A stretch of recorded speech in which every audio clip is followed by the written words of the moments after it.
ونعوذ بالله من شرور أنفسنا وسيئات أعمالنا من يهده الله فلا مضل له ومن يضلل فلا هادي له أشهد أن لا إله إلا الله وحده لا شريك له وأشهد أن محمدا عبده ورسوله لا نبي بعده.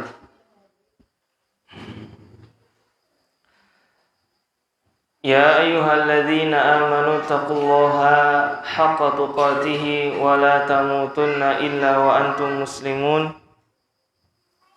يا أيها الناس اتقوا ربكم الذي خلقكم من نفس واحدة وخلق منها زوجها وبث منهما رجالا كثيرا ونساء واتقوا الله الذي تساءلون به والأرحام إن الله كان عليكم رقيبا.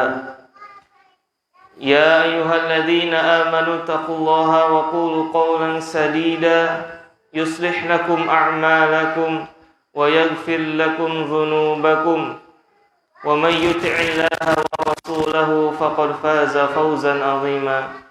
فإن أصدق الحديث كتاب الله وخير الهدي هدي محمد صلى الله عليه وسلم وشر الأمور محدثاتها وكل محدثة بدعة وكل بدعة ضلالة وكل ضلالة في النار. أعاذني الله وإياكم من النار. Jamaah yang dimuliakan Allah Subhanahu wa taala, tak lupa kita senantiasa bersyukur kepada Allah Subhanahu wa taala yang begitu banyak nikmatnya telah dianugerahkan, telah dilimpahkan kepada kita. Dan tentunya kita sebagai hamba tidak akan mampu untuk menghitung nikmat-nikmat yang telah Allah berikan kepada kita.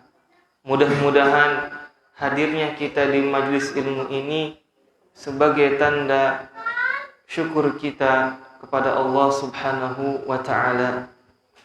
Kemudian salawat dan salam kita haturkan kepada baginda Nabi Muhammad sallallahu alaihi wasallam, kepada keluarga beliau, kepada para sahabat yang telah Allah pilih mereka untuk mendampingi beliau sallallahu alaihi wasallam dalam menyebarkan risalah yang terakhir sehingga sampai kepada kita. Mudah-mudahan Allah Subhanahu wa taala membangkitkan bersama mereka di hari kiamat kelak. Jamaah yang dimuliakan Allah Subhanahu wa taala, di pertemuan di malam yang penuh berkah ini kita akan membahas kandungan tentang perintah-perintah Allah Subhanahu wa taala yang terdapat di ayat yang ke-32 dan juga ayat 33. Ayat ini, ayat yang ke-32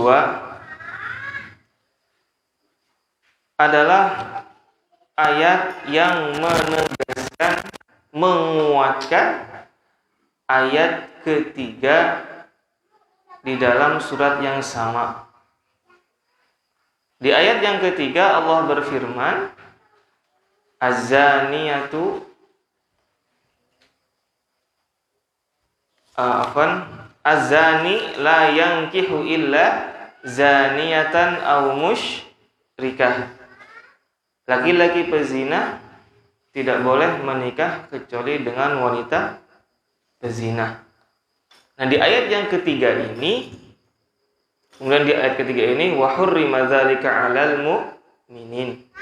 Jadi seorang laki-laki yang soleh yang baik tidak boleh menikahi wanita pezina, dan juga sebaliknya sampai dia bertaubat. Nah, kemudian di ayat yang ke-32 ini, salah satu syarat daripada nikah itu adalah harus ada sekufu. Sekufu, kalau bahasa Indonesianya apa ya sekufu itu? Setara. Setara dalam hal apa? Dalam status antara orang yang merdeka dan orang yang statusnya sebagai hamba sahaya. Jadi di ayat ini menegaskan orang merdeka menikahnya juga dengan orang yang merdeka. Hamba sahaya menikahnya juga dengan hamba sahaya. Jadi harus ada setara. Sebagaimana orang yang baik, laki-laki yang baik, dia tidak setara dengan wanita pezina dalam keimanannya. Maka dalam status sosialnya pun harus setara. Dalam tanda kutip, dia merdeka, ya harus menikah dengan wanita yang merdeka. Dan alhamdulillah, ya di zaman kita sudah tidak ada namanya perbudakan hamba sahaya seperti itu. Baik, kita baca ayatnya, ayat yang ke-32. Allah Subhanahu wa taala berfirman, wa ankihul ayama minkum wassalihina min ibadikum wa imaikum. Dan nikahkanlah orang-orang yang tidak mempunyai pasangan di antara kalian, wassalihin, yaitu orang-orang yang baik, min ibadikum wa imaikum, orang-orang yang baik dari orang-orang yang merdeka dan juga orang-orang yang baik dari kalangan hamba sahaya. Iyakunu fuqara yughnihumullahu min fadli.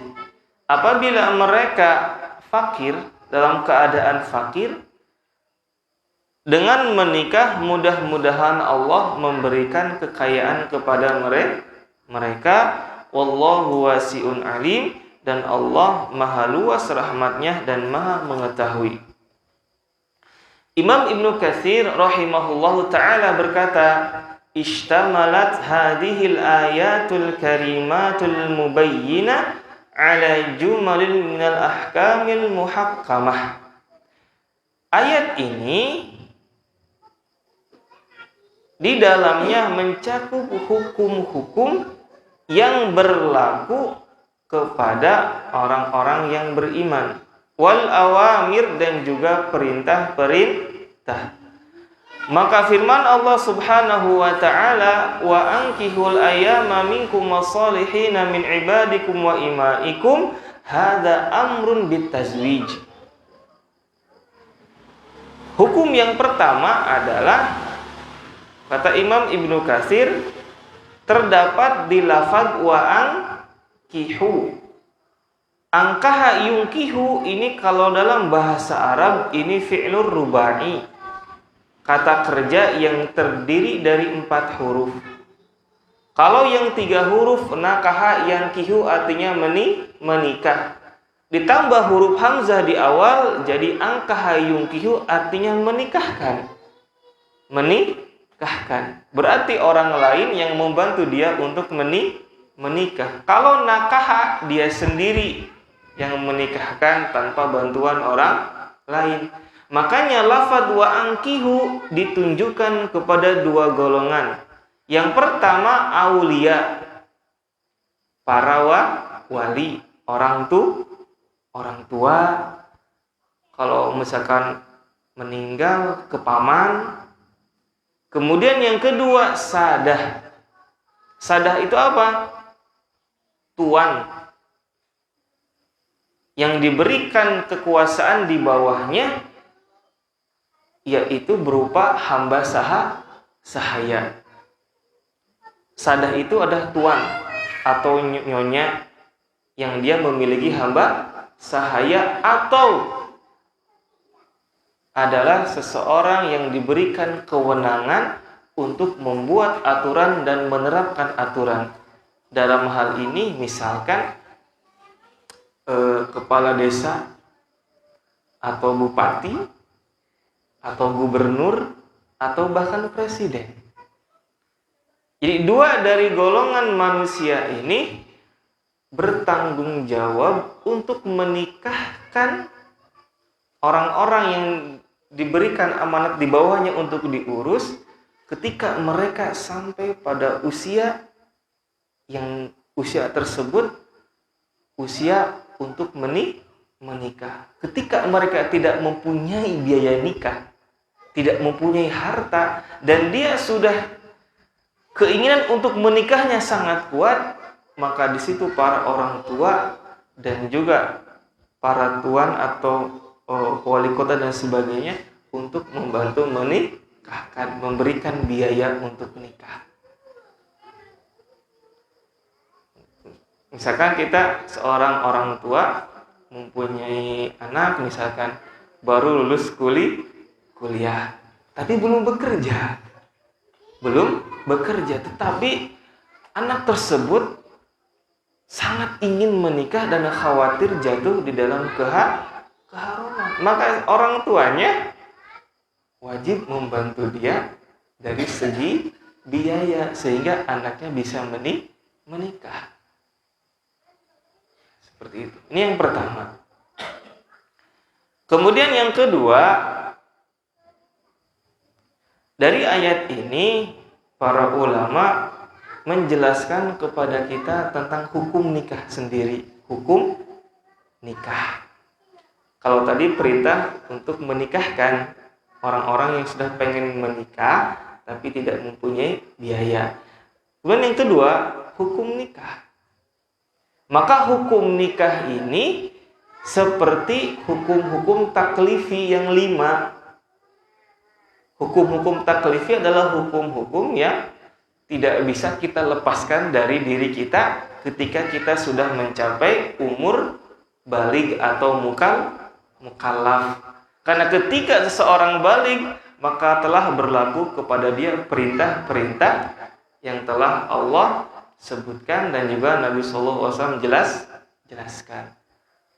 Yang pertama hukum taklif itu apa? Wajib. Kemudian yang kedua sunnah atau mustahab, dianjurkan.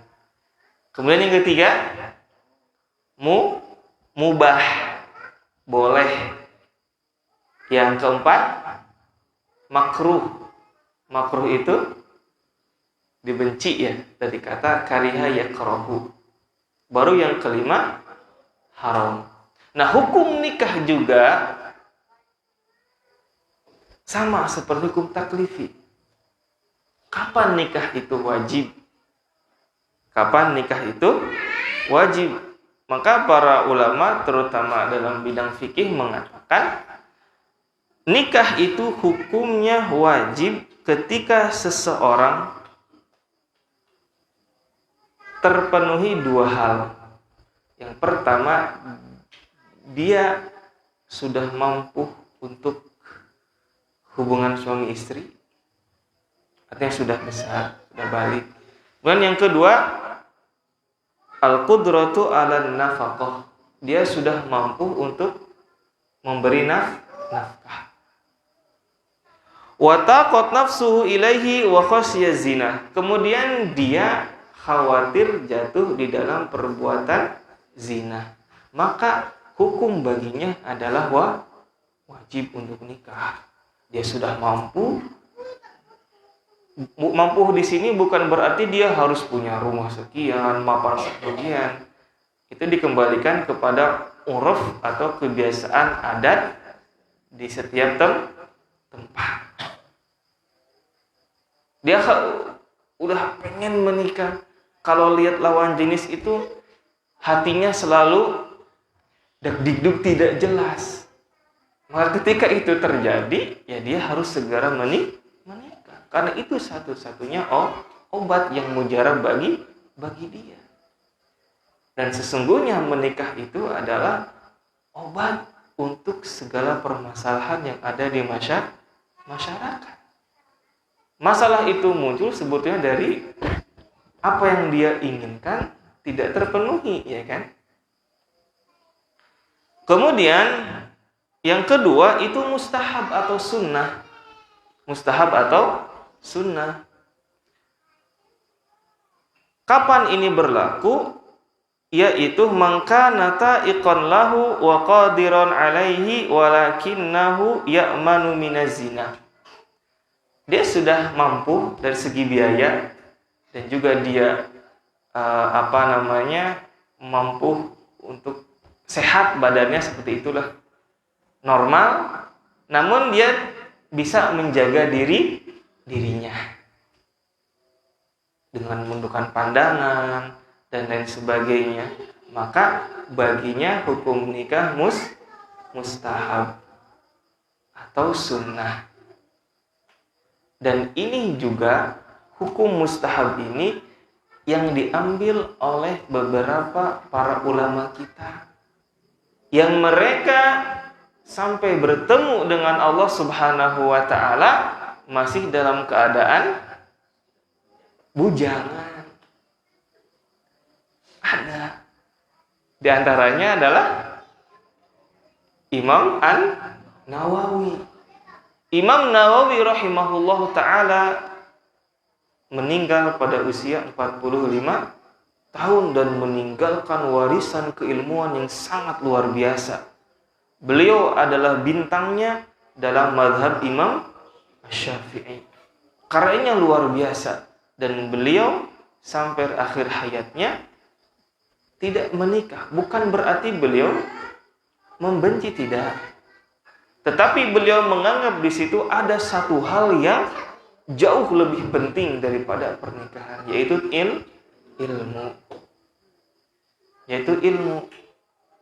Makanya beliau menganggap hukum bagi beliau menikah itu sunnah mustahab. Kemudian ada juga Syekhul Islam Ibnu Taimiyah, seorang alim dari mazhab Imam Hambali. Luar biasa urusan keilmuannya. Dan beliau akhirnya meninggal di dalam tahanan. Di dalam tahanan. Ketika beliau membaca ayat di akhir surat Al-Qamar. Di surat Al-Qamar, innal muttaqina fi jannati wa nahar fi maq'adi sidqin 'inda malikin muqtadir. Sungguhnya orang-orang yang bertakwa, mereka berada di surga dan sungai-sungai.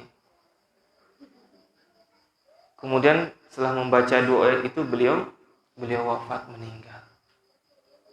Kemudian yang ketiga, ulama-ulama yang terkenal adalah bapaknya para mufassir, yaitu Al-Imam At-Tabari. Imam At-Tabari rahimahullah. Beliau adalah bapak mufassirin. Ini tiga ulama yang terkenal yang beliau memilih hidupnya menghabiskan di dalam ilmu. Maka hadis Nabi SAW mengatakan an-nikahu sunnati, ya kan, yang sering dibacakan oleh ketika sebelum akad gitu kan ya. Nikah itulah sunnahku, faman raghiba an sunnati falaisa min. Barang siapa yang membenci. Nah, ketiga ulama besar ini mereka tidak membenci. Mereka menganggap bahwa ilmu mengajarkan itu jauh lebih utama. Khawatir dengan menikah akan mengganggu fokus mereka. Kemudian yang ketiga itu mubah. Hukum nikah mubah. Kapan mubah? Adalah bagi orang yang dia mampu secara ekonomi, namun maaf, dia tidak ada keinginan kepada wanita. Maka bagi dia hukum nikah mubah. Kalau terjadi menikah, sah-sah saja dengan syarat calon istrinya nerima dan tahu keadaannya. Karena pernikahan itu kan banyak hal-hal yang menjadikan suami istri itu harmonis dan lain sebagainya. Dan itu hanya salah satu dari bagian untuk harmonis tersebut. Maka haknya itu nikah mubah. Kemudian yang keempat, makruh. Yang keempat, makruh ini apabila seseorang khawatir dengan menikah itu dia tidak bisa menunaikan hak-haknya sebagai kewajibannya sebagai suami. Khawatir dia berbuat zalim. Mungkin dia pembawaannya temperamen dan sebagainya, namun dia secara itu mampu untuk menafkahi, mampu. Tapi dia ada rasa khawatir yang besar dalam dirinya dengan pernikahan, dia tidak bisa melaksanakan kewajiban, tidak bisa memenuhi hak-hak istrinya sehingga menzalimi. Dan tentunya keadaan ini berbeda antara satu orang dengan yang lain. Kalau khawatirnya hanya khawatir saja, padahal dia orangnya baik, maka bukan makruh itu. Itu hanya waswas dari syaitan. Yang terakhir itu haram. Haram, nikah itu hukumnya haram ketika nikahuhu yudirru bil mar'ah li'adami qudratihi 'alal wat'i aw li'adamin nafaqah. Nikah haram yaitu bagi orang yang dia tidak mampu untuk berhubungan. Ada penyakit seperti itu ya. Penyakit. Kemudian juga dia tidak mampu untuk memberikan nafkah. Atau bahasa lainnya, dia menikah untuk memberikan madarat untuk pasangannya, dendam atau apa gitu ya kepada keluarganya, maka itu tidak boleh. Karena sejatinya menikah adalah ya untuk menyempurnakan agamanya, bukan malah untuk menambah dosa. Kemudian Al-Imam Ibnu Katsir rahimahullah ta'ala di dalam tafsirnya, beliau menjelaskan hanya satu hukum saja, yaitu hukum yang pertama, wajib. Namun beliau mengambil pendapat sangat menganjurkan untuk menikah. Buktinya adalah penjelasan di bawah ini. Dhahaba ta'ifatun minal ulama ila wujubihi ala kulli man qadara alaihi. Nah, sebagian para ulama mengatakan wajibnya nikah dengan dalil, yang dalil ini masyhur hadis riwayat Imam Bukhari, Imam Muslim, ya ma'syaras sabab, wahai sekalian para pemuda, man istata'a minkumul ba'a falyatazawwaj. Barang siapa di antara kalian yang mampu ba'ah. Yang dimaksud dengan ba'ah itu dua hal. Al-qudratu 'alal jima' wa mu'natun nikah. Artinya dia mampu untuk berhubungan, dan juga yang kedua dia mempunyai biaya nikah. Ketika seorang pemuda dua hal itu ada dalam dirinya, maka kata Nabi apa? Fal yatazawwaj, maka segeralah menikah. Hak dia menikah hukumnya wajib. Fa innahu aghaddu lil basari wa ahsanu lil farji. Manfaat dari menikah itu adalah lebih mudah dalam menjaga pandangan dan juga menjaga kemaluan. Wa man lam yastati fa alaihi bis-shaumi fa innahu lahu wija. Namun apabila dia belum mampu, artinya belum ada cukup biaya gitu ya, maka baginya untuk berpuasa. Fa innalahu karena itu adalah benteng dia dari melakukan hal-hal yang diharamkan, dilarang oleh Allah Subhanahu wa taala. Ya apalagi di zaman kita. Pintu fitnah di mana-mana. Tanpa kita cari pun ada di depan kita. Kemudian di hadis yang lain yang menunjukkan wajibnya nikah atau anjuran menikah adalah sabda Nabi sallallahu alaihi wasallam, "Tazawwajul waluda." Nikahilah wanita-wanita yang subur. Tanassalu, berusahalah mendapatkan keturunan. Artinya yang sudah menikah kalau belum diberikan keturunan, ya terus berusaha. Fa inni mubahin bikumul umam yaumal qiyamah. Karena dengan jumlah umatku yang banyak, aku akan berbangga, kata Nabi sallallahu alaihi wasallam. Kemudian anjuran menikah yang lainnya adalah perkataan para salaf dari para sahabat. Di antaranya adalah perkataannya sahabat Abu Bakar As-Siddiq radhiyallahu anhu. Qala ati'ullaha fima amarakum bihi minan nikah yunjizu lakum ma wa'adakum minal ghina. Taatilah perintah Allah. Perintah apa? Yaitu untuk menikah. Karena sesungguhnya Allah akan mengabulkan apa yang dijanjikan kepada kalian berupa kekayaan. Kemudian Ibnu Mas'ud mengatakan, iltamisul ghina fin nikah. Carilah kemapanan, kekayaan dengan menikah. Ya alhamdulillah yang hadir sudah menikah semua ya. Alhamdulillah. Enggak ada bujang.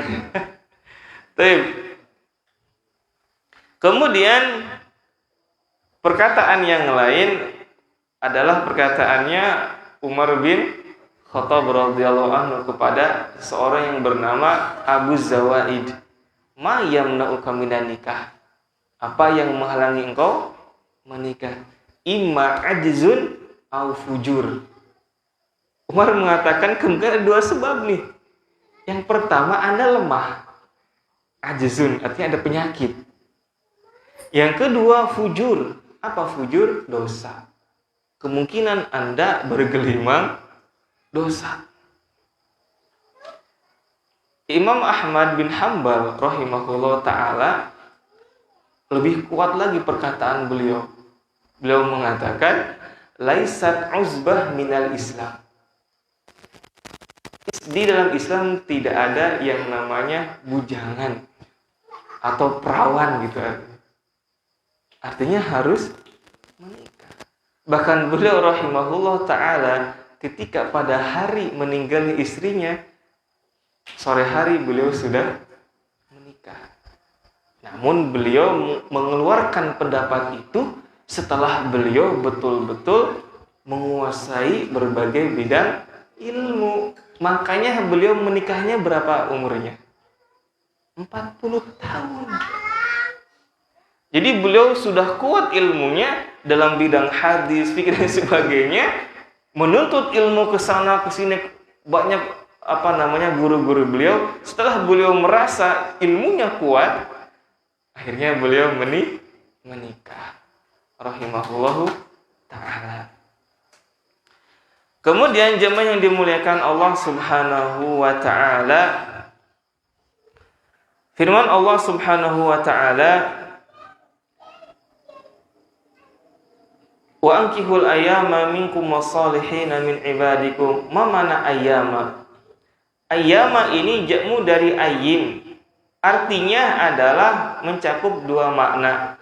Yang pertama yaitu laki-laki yang tidak mempunyai istri, baik karena dia sudah menikah kemudian bercerai ataupun masih bujangan.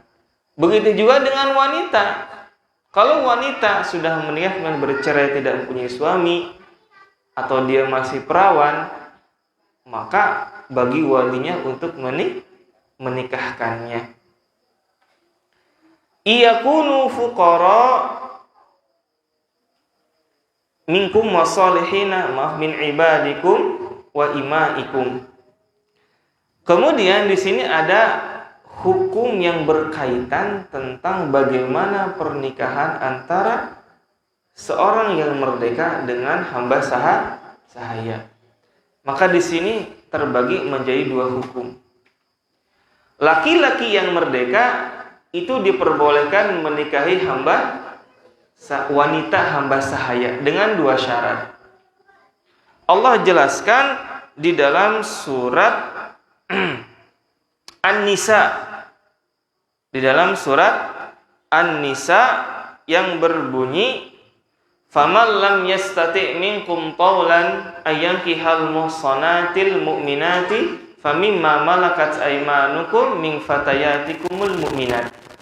Jadi laki-laki merdeka boleh menikahi wanita hamba sahaya itu karena dua hal. Yang pertama, dia tidak mampu dari segi biaya. Karena kalau menikah dengan wanita merdeka, biayanya mungkin mahal. Yang kedua, kalau dia sudah khawatir terhadap keselamatan dirinya, susah untuk menjaga kesucian dirinya, maka diperbolehkan menikahi wanita yang statusnya sebagai hamba sahaya. Tetapi di akhir ayat Allah mengatakan wa antasbiru khairul lakum. Artinya Anda bersabar tidak menikah dengan hamba sahaya itu jauh lebih baik. Jadi sabar dulu aja, sabar dengan bekerja sampai Anda bisa menikah dengan wanita merdeka. Karena konsekuensinya berat. Kalau terjadi pernikahan, mempunyai anak, maka anaknya statusnya menjadi apa?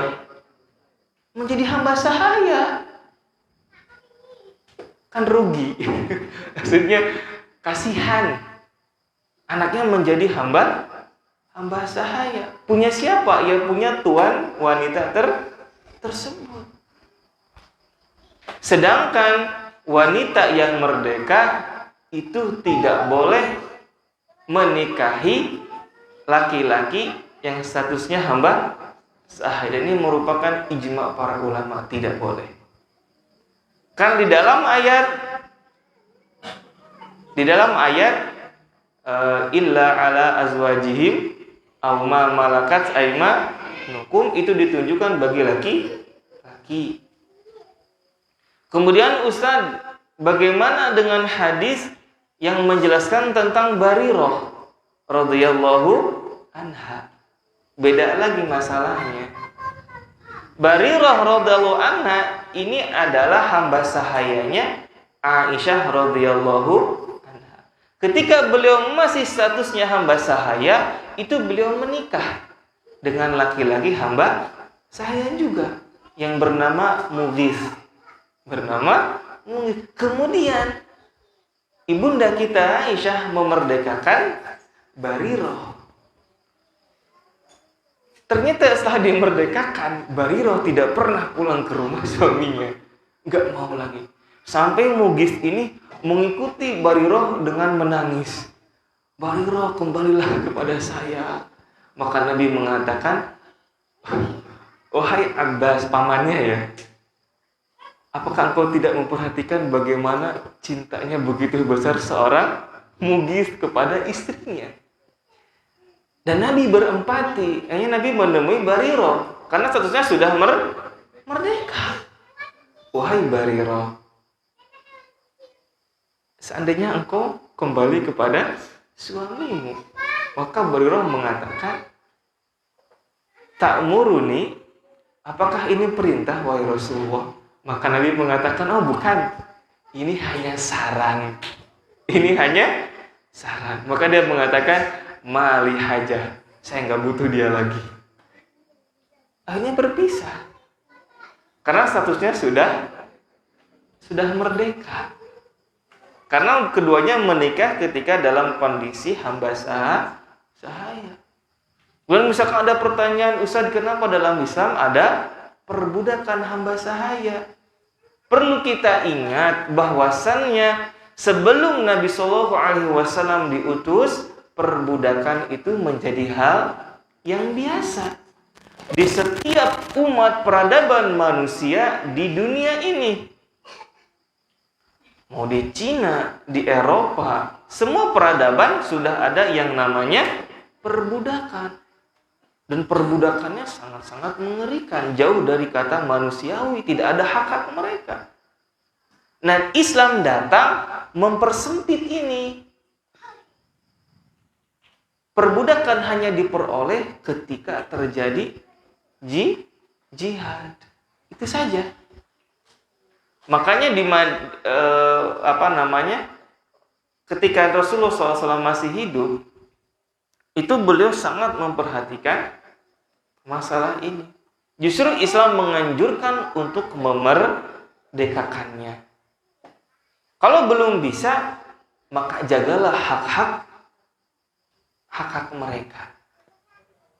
Dan Allah Subhanahu wa taala menjelaskan dalam surat An-Nisa ayat ke-36, wa'budullaha wa la tusyriku bihi syai'a wa bil walidaini ihsana. Dan Allah memerintahkan kalian untuk menyembah Allah Subhanahu wa taala dan melarang perbuatan syirik, dan diperintahkan untuk berbuat baik kepada orang tua. Wa bil walidaini ihsana wa bidil qurba, kerabat, wal yatama wal masakin, anak-anak yatim, anak-anak orang-orang miskin. Wal jari dil qurba wal jari junubi, tetangga dekat atau tetangga jauh. Wa sahibi bil jambi, teman. Wa ibnis sabil, dan juga ibnu sabil. Wa ma malakat aimanukum, dan juga berbuat baik kepada hamba saya yang kalian miliki.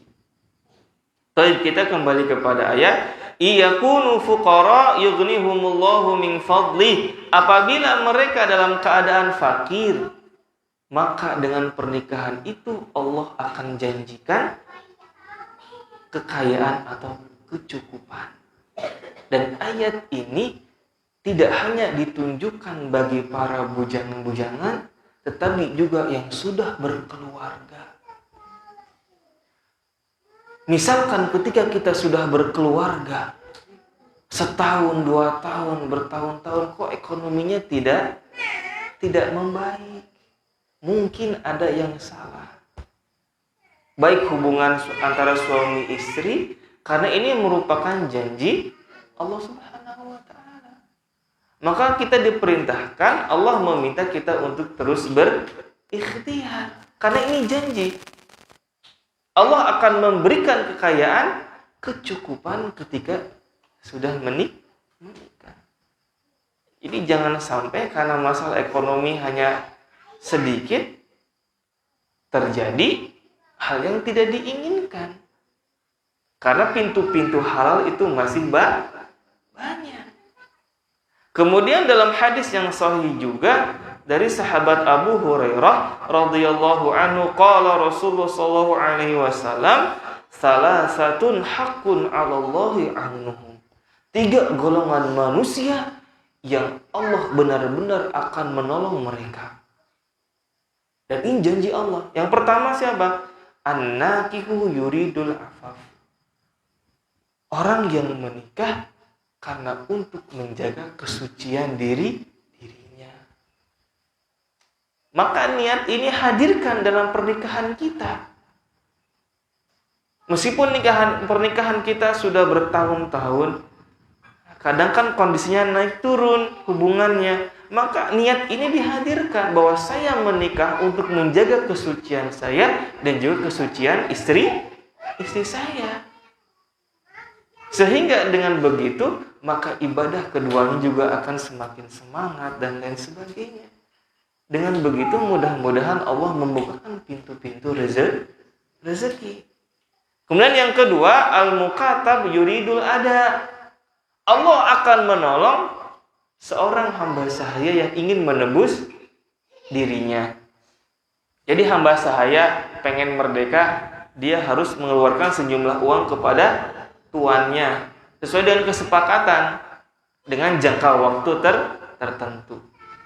Kemudian yang ketiga adalah al-ghazi fi sabilillah, yaitu orang yang berjihad di jalan Allah Subhanahu wa taala. Kemudian waqad zawwaja Rasulullah sallallahu alaihi wasallam dzalika ar-rajul alladzi lam yajid illa izarahu.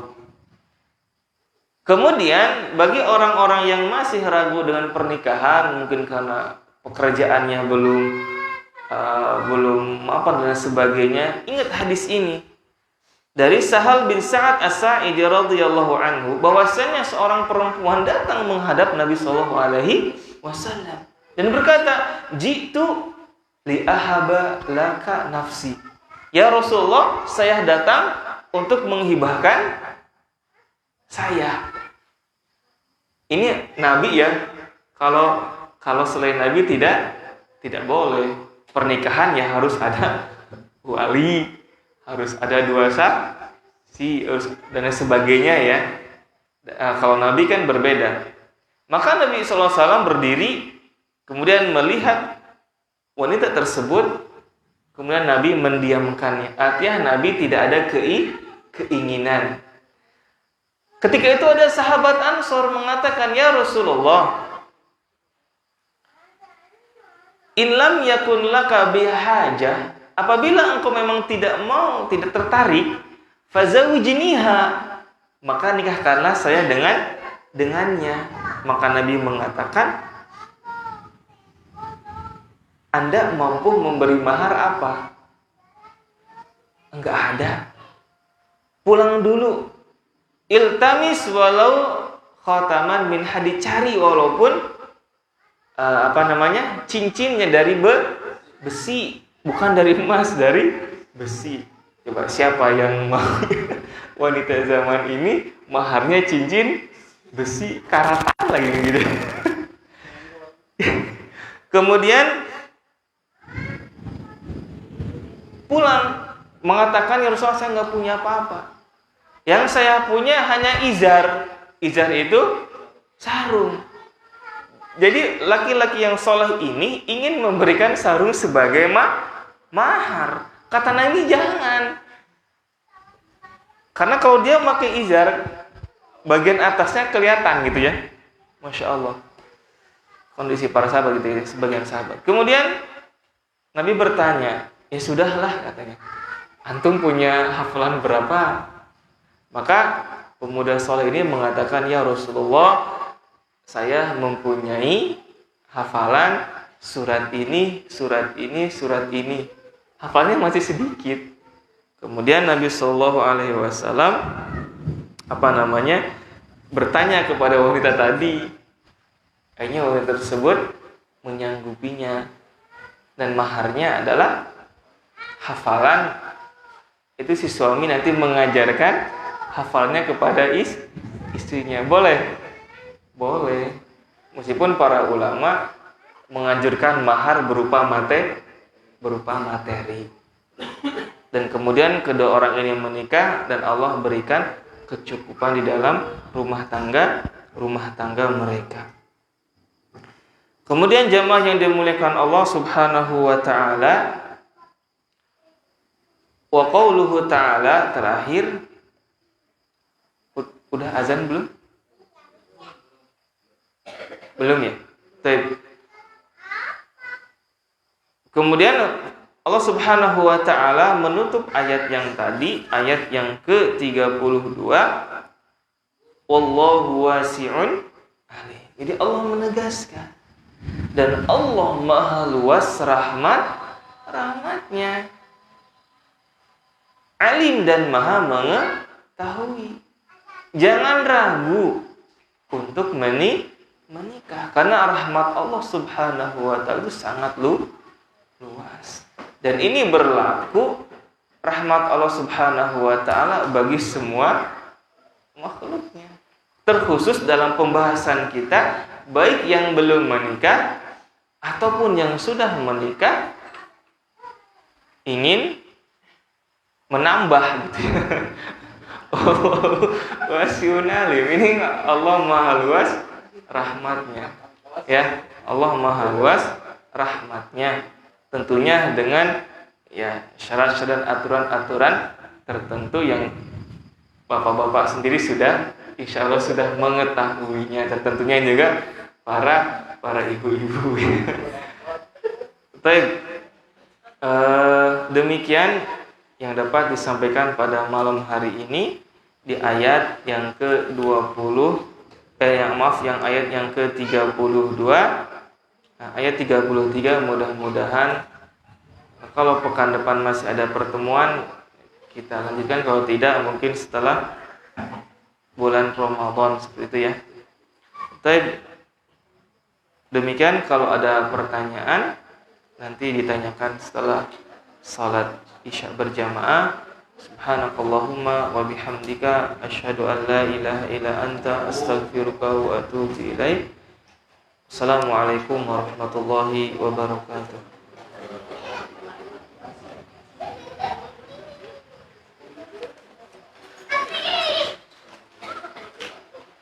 Kang